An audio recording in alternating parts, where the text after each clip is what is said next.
तो उठलन थे मेरे शोन अनंत है मेरे प्यार तो पेश तमर सामन आज हम बात करेंगे हमारे इस देव पुरव्याल देव के बारे में। जय बोलो पुरव्याल देव की जय। तो जैसा कि आप लोगों को पता ही है कि पुरव्याल दुम्मर में, सेला में, मली, बिंजवालवाड़ा, बुंगा, पैंकुती और कई जगह जो लोग जो है बिलजालों के दासपाओं के साथ रहे। धापा में कई जगह पर जो है पुरव्याल का मंदिर स्थापित है। पुरव्याल देव के बारे में मैं आपको यही बताना चाहता हूँ जो कहावत है। पुरव्याल के पिताजी का नाम गोरखनाथ हुए और गोरखनाथ जी के जो गुरु हुए मच्छेंद्रनाथ। एक बार मच्छेंद्रनाथ जी जो है भिक्षा के लिए गए हुए थे किसी गांव में, तो वहाँ जब आवाज़ लगाए तो एक महिला आई, उन्होंने उनको भिक्षा दिया और निवेदन किया, महाराज मुझे पुत्र वरदान दो।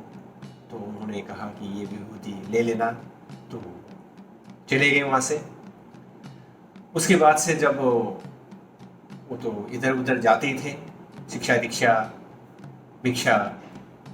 जब 12 वर्ष बाद फिर से लौटे मच्छेंद्रनाथ उसी गांव में, तो उनको याद आया, अरे यहाँ तो मैंने एक महिला ने मुझे पुत्र की बात कही थी, सिद्ध पुरुष तो थे ही वो। तो उन्होंने पूछा, जब आवाज़ लगाए वही महिला आई, पूछा बच्चा कैसा है। तो वो शर्माते हुए, आँख झुकाते हुए, लज्जित होकर कहा, महाराज जब आप यहाँ से चले गए थे तो कुछ महिलाओं ने मुझे कहा किन किन की बातों में आते हो, तो मैंने वो जो बहुत था वो गोबर में डाल दिया था। तो मच्छेंद्रनाथ जी उस गोबर के पास गए, वहाँ से उन्होंने जब आवाज़ लगाया तो बच्चा वहाँ से प्रकट हो गया, स्वस्थ बच्चा। तो वही बच्चा गोरखनाथ कहलाए गए, गोरक्षनाथ। उन्होंने पूरे भारतवर्ष में भ्रमण किया, शिक्षा दीक्षा लिया। उन्हीं के नाम से गोरखपुर में उनका भव्य मंदिर है। नेपाल में गोरखनाथ जी के नाम से उन्होंने अपना ये नाम रखा। गोरखा वहाँ एक गांव है, गोरखनाथ जी के ही नाम से रखा। 12वीं 13वीं ईस्वी में कहा जाता है कि गोरखनाथ जी मच्छेंद्रनाथ जी थे जो वे नेपाल गए, वहाँ पर काफ़ी आना जाना उनका हुआ। तो वहाँ पर पदचिन्ह अभी भी बताया जाता है गोरखनाथ जी का। तो वहाँ पर पूजा मेला हर साल लगाया जाता है।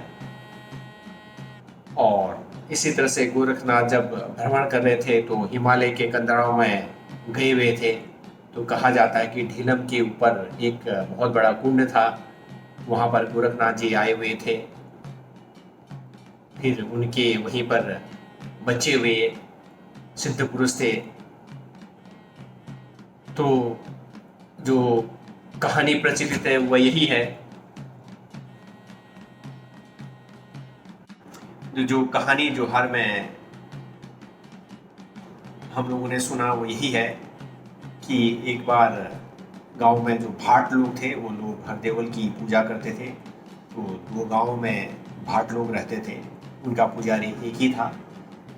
जब पुजारी एक गांव की पूजा करने के लिए हरदेवल के लिए गए तो दूसरे गांव वाले जब पुजारी वहां नहीं पहुंचे तो वो आक्रोशित हुए। नौबत यहाँ पर आई कि वो पुजारी को मारने के लिए उतारे हुए। ऐसे में पुजारी ने हरदेवल को याद किया, स्मरण किया। तो खूब जोर से आंधी तूफान आने लग गया। लोग बाग जंगल गए हुए थे लकड़ी घास काटने के लिए, घर में बच्चे थे ढीलम में। जब खूब तेज की आंधी तूफान आने लग गई तो बच्चे ढंढेलिया में छुप गए। और जब वो ढंढेलिया ढीलम से ढनमनी तो डूमर पूजी।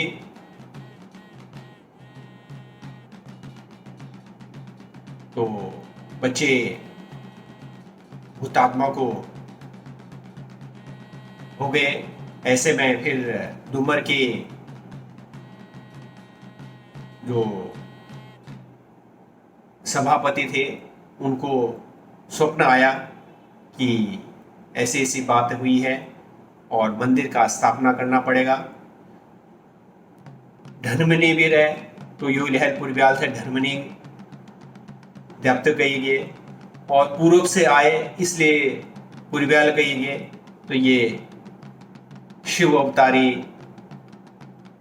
गोरखनाथ के ही पुत्र हुए और उनकी भव्य मूर्ति और भव्य मंदिर डूमर में स्थापित किया गया।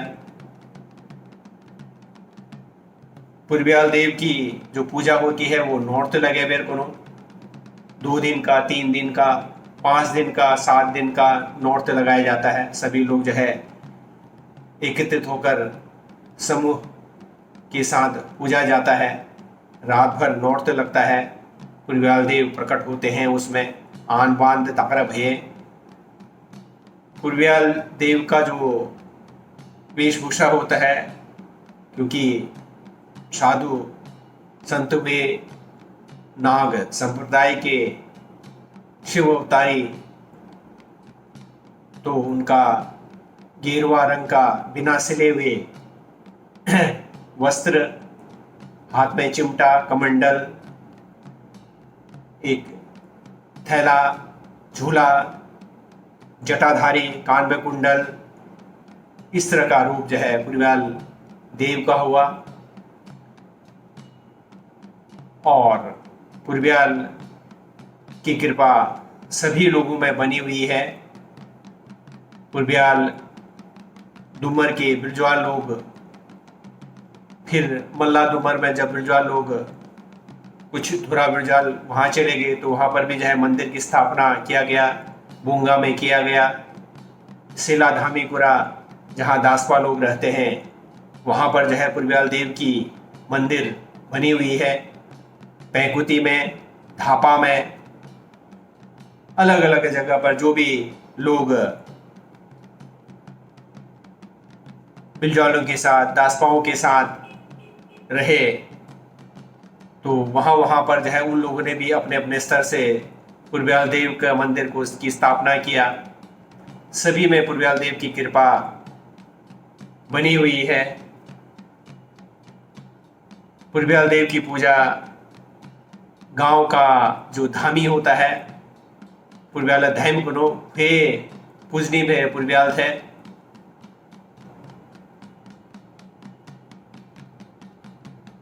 तो और अधिक जानकारी के लिए मैं आप लोगों को लिए चलता हूं मैं अब भूपेंद्र सिंह बिजवाल जी से, कि वो ये आपको जो है पुरब्याल देव के बारे में बताएंगे। हेलो। हाँ ब्रजल जी नमस्कार। बलसाई भले भले भले। और सब ठीक ठाक? हाय हाय। अच्छा अच्छा। पुरब्याल जी तो भाई वैसे तो हमारे शंकर भगवान के फैमिली से है। शंकर भगवान के फैमिली से चले हुए। और जब कहते हैं कि भाई काफी डैड के काफी हो गए थे, तो डैड के होने की वजह से उन्होंने उस समय एक वो बीर पैदा करते थे अपने हाथ में। अच्छा। हाँ, तो फिर उसको उन्होंने दुनिया का, जैसे वो कहते थे ना, तीसरी आँख खुल गया। होय होय होय। हाँ, तो वो फेंकते थे तो उससे उसके लाखों गन पैदा हो जाते थे। तो लेकिन विष्णु भगवान ने कहा भाई ऐसे तो काफी नुकसान हो जाएगा। उन्होंने बीच में उसको पकड़ लिया। तो पकड़ के उन्होंने उसको निगल लिया। अच्छा। हाँ, निगलने के बाद उन्होंने जो हाथ में उनका लगा था थोड़ा बहुत, वो नीचे पहुंच गया यूं। तो नीचे पहुंचा तो उससे दूब घास पैदा हुआ। अच्छा जी। और उधर क्या हुआ, विष्णु भगवान जी के पेट में कुलबुलाने लगा। भाई वो तो था ही, वो तो गन पैदा होने थे बहुत सारे। अब वो पेट में कुलबुलाने लगा तो वो समस्या ये हो गया कि कैसे किया जाए। उधर वो हनुमान जी की माँ जो है अंजलि माता, उस समय वो ले रही थी जमाई। हाँ करके। अच्छा। तो विष्णु भगवान ने हवा के द्वारा, वायु के द्वारा उनके मुंह में डाल दिया। अच्छा। तो मुंह में डालने से क्या हो गया, वायुपुत्र वहाँ हनुमान जी पैदा हो गए। वायुपुत्र इसीलिए कहते हैं। अच्छा। मतलब सृष्टि के 11 अवतार हुए। तो उधर हनुमान जी पैदा हो गए। अब इधर हमारे ये दूब घास है, तो दूब घास को क्या किया, ये एक गाय ने चर ली थी। तो गाय ने चढ़ी तो अब गाय के पेट में भी अब कुलबुलाने लगा। तो कुलबुलाने के कारण अब गाय के पेट से जब पैदा हुए, तो हमारे पूर्वज जी के पिताजी का नाम तो पता ही है ना आपको, गोरखनाथ जी। गोरखनाथ जी हुए। हाँ, तो गाय के पेट से जब पैदा हुए तो गोरखनाथ जी हो गए। तो गोरखनाथ जी जब उसके बाद गए, अब घूमते रहे, तो लास्ट में मतलब ये स्कंद पुराण में भी साफ साफ है कि भाई ये कुमाऊं के तरफ गए। तो कुमाऊं के तरफ वैसे गए तो ये झेलम के ऊपर कहीं रुक गए। तो वहाँ इन्होंने भी वही हाथ से वीर पैदा करके 5 पुत्र पैदा कर लिए। क्योंकि ये तो शादी ब्याह तो था नहीं इनका। तो बड़े बड़े जो बांस के टोकरियों में इनको डाल के इन्होंने वहाँ रख के चले गए। वो तो घूमते रहते थे, वो तो अपने मस्त थे, अपने चलते रहते थे। तो अचानक पता नहीं क्या वो हो गए, सोच आता है ऊपर हो गया, वहाँ कुंड भी था, कुंड भी टूट गया, वो जो टोकरी था वो भी रुक गया। लुढ़क के झीलम से सब पत्थर होता टूट के बड़े वो करके तल्ला दुबर के नीचे घांगलों में गिर गए, मार के तब आ गए। तो हमारे प्रधान जी को सपना आया कि भाई मैं तो ऐसा ऐसा आया है और हमें यहाँ थापो। अच्छा। तो वो गए तो देखा तो वाकई वैसे चीज दिख रहा, तो सपना में दिखा था, मतलब वही पर थाप दिया। रात को फिर सपना आया, उन्होंने कहा नहीं जी ये तो ऐसे पत्थर है, या तो यहाँ कैसे थपेगा, हमें तो अपने सब साथ में पेड़ पौधे भी लाने हैं। तो उन्होंने यहाँ जहाँ 8% है वहाँ पे इनको थाप दिया। और जितने झेलम के ऊपर पेड़ पौधे हैं, क्या बुरास है, क्या काफल है, क्या बांस है, वो कोल है, सब यहाँ पैदा हो गए। और दालचीनी के पत्ते ये वो सब है यहाँ। अच्छा। अब ये थे 5। तो जो हमारे प्रधान जी थे वो थे भदवाराठ। भदवाराठ लोगों ने मतलब रख लिया, मतलब वहाँ पूजा होने लगे, सब लोग पूजने लगे। तो कालांतर भी ये हो गया कि भाई अब इतना बड़ा मतलब कुनबा था विद्वानों का, अब कहीं 100-7 हजार कुछ होता, पूजा होना मुश्किल होता था। तब 5 भाइयों को बंटवारा किया गया।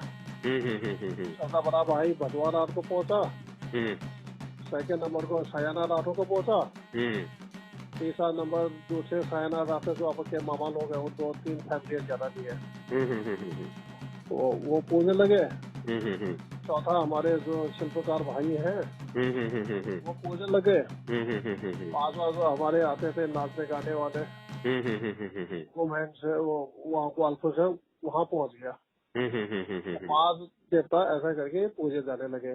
अब सोच कि ये जो ध्यानियों के पीछे मतलब काफी इनका पावर था, ध्यानी भी काफी मानती थी, तो हर पूजा में ध्यानी भी आते थे।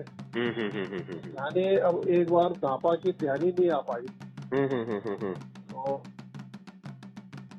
हमारे घर में भी उसके हालात बहुत वो बुरा करते थे उसको, तो फिर वो आके यहाँ पे काफी शरीर फोड़ा, मंदिर में सब कुछ किया। तो भगवान ने प्रकट होके कहा कि चलो ठीक है, तो मैं तेरे साथ भी चलता हूँ। तब से भगवान भी इधर उधर तल्ला दुमा से इधर उधर जाने लगे, सब जगह मतलब जाके छापने लगे, लोग सब कुछ करने लगे। तो पहले तो कहते थे भाई अब यहाँ पूजा वूजा होता था तो बढ़िया करके वो आता था, बाघ आ जाता था, ये सब कुछ करते थे। हमने खुद देखा है कि भाई उस समय जब बाण आते थे अशोक और ये, तो उसमें बड़ा अच्छा लगता था कि भाई माहौल ऐसा हो जाता था कि जैसे झेलम से ही साक्षात आ रहे हो। तो काफी पावरफुल है। फिर ये अब आप लोगों का भी है, सबका है, बढ़िया है, अच्छा। गुजरात जी का तो अपना हिसाब किताब, तो ऐसा है महाराज। नहीं, बहुत बढ़िया बिरजा जी, आपने बहुत विस्तार से जो है बातें बताई। और फिर उसके बाद पुरबियाल का तल्ला दुमर में तो हुआ ही है ना, फिर घोरपट्टा में भी जो है लोगों ने जो है हाँ, फिर आपका जैसे शाला में है बढ़िया रूप से आप लोग पूजा करते हैं बहुत सादा ढंग से, और पता हो गया फिर काफी जगह पहुंच गया है, सब पे छत्र छाया है भगवान का, अच्छा है। पैकुती में भी पुरीवाल जी पूजा जाते हैं जी है ना। तो और घोरपटा में तो वही है, घोरपटा में भी जो है वर घोरपाट पर घोरपाट जी है ना। और जो भी जो है फिर जो बिरजवाल से जो भी लोग जुड़े वो सब जो है बिरजवाल और देव का बिरजवालों के ज्ञानी ध्यानी है ना, जो भी संपर्क में रहे जी उन्होंने भी जो है भगवान जी का जो है भक्त बन के उनका भी स्थापना करके जहाँ जहाँ भगवान की इच्छा हुई वो भी वहाँ वहाँ स्थापित होते रहे है ना। हाँ, बाकी तो भगवान की अपनी इच्छा होती है जनाब, हाँ, क्या करना है तो होता है। हाँ। तो अभी ब्रिजवाल जी द्वारा जो है ब्रिजवाल देव के बारे में बताया गया, तो ब्रिजवाल जी बहुत भला है कि बहुत विस्तार बहुत बढ़िया चीज बताया है ना। और बहुत से लोगों को ये चीजें पता नहीं थी, तो ये मेरे ख्याल से सभी लोगों का जो है काफी अच्छा ज्ञानवर्धन होगा। अब जो भी चीजें हैं जो समझ में आता है वो तो आगे आने वाले पीढ़ी को समझना चाहिए। आपने बहुत बढ़िया प्लेटफॉर्म चुन रखा है। आपकी कोशिश यही है कि भाई आप फेसबुक के द्वारा, व्हाट्सएप के द्वारा और ये अपने ग्रुप बना के किसी न किसी ढंग से कुछ न कुछ लोगों के लिए कर रहे हैं ना। एक मील का पत्थर साबित होगा जनाब, ऐसी कोई चिंता नहीं है। हाँ जी, हाँ जी, हाँ जी। करते समय तो आदमी अकेला ही होता है, कारवां तो बाद में जुड़ता रहता है। हाँ जी, हाँ जी, हाँ जी। तो आपकी मेहनत, आपका रंग है बहुत बढ़िया है। साथ में मतलब सामाजिक कार्य के साथ साथ ये जो आपने धरोहर पकड़ रखा है बहुत बढ़िया है। दिन दुनिया साथ रात चौगनी करते हैं भाई, आप उन्नति करते रहे। जी, हमारी यही शुभकामनाएं आपके साथ। हाँ, बहुत बहुत धन्यवाद ब्रिजवाल जी। इसके लिए आपको साधुवाद, साधु साधु साधु धन्यवाद जनाब। धन्यवाद धन्यवाद। हाँ, नमस्कार नमस्कार, फिर बात करेंगे ना। Okay, bye bye. नमस्कार। तो अभी आपने सुना भूपेंद्र सिंह बिरजवाल जी द्वारा पुरब्याल देव के बारे में विस्तार से उन्होंने जानकारी दी। तो एक बार जोरदार तालियां श्री भूपेंद्र सिंह बिरजवाल जी के लिए। ये भारतवर्ष के बड़े बड़े धाम के दर्शन कर चुके हैं। उन्हीं की अथक प्रयास से तल्ला दुमर में पुरब्याल देव की मंदिर के अंदर मूर्ति की स्थापना किया गया। सभी लोगों ने इसमें बढ़ चढ़कर भाग लिया। जय जय जय जय बोलो पुरब्याल देवाय, जय बोलो पुरब्याल देवाय, जय जय जय जय बोलो पुरब्याल देवाय, जय बोलो पुरब्याल देवाय। नॉर्थ लगे बेरा कनो पुरब्याल का पूजा, नॉर्थ लगे बेरा कनो पुरब्याल का पूजा, मिली जुली सब कनो पुरब्याल का पूजा।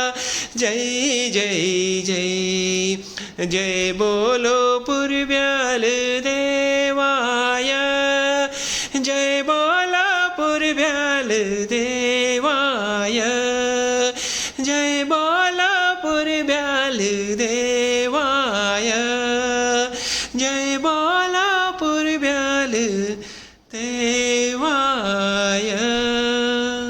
पुरब्याल देव की जय। तो की कला थी मैं दाकार